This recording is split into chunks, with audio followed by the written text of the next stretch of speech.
सिल्लोड तालुक्यातल्या पळशी ग्रामस्थ गाव डोंगरी भागामध्ये आता वगळल्यानं ग्रामस्थ गावचं नाव राजकीय द्वेषातून वगळल्याचा आरोप होतोय।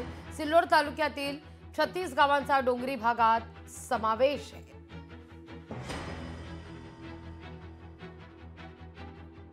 डोंगरी गावातून वगळण्याचं कारण हे आम्ही अद्यापही समजू शकलो नाही।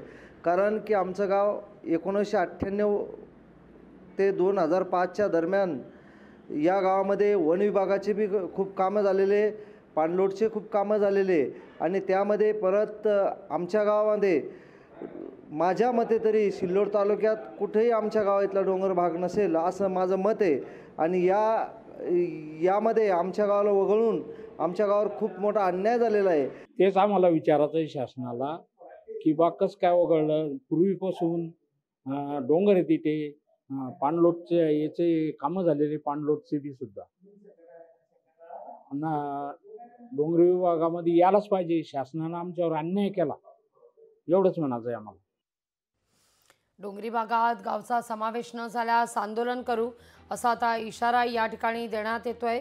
सिल्लोड तालुक्यातील पळशी ग्रामस्थ आता या मागणीकरता आक्रमक झालेले आहेत। गाव डोंगरी भागातून वगळल्याचा गावकऱ्यांचा आरोप आहे।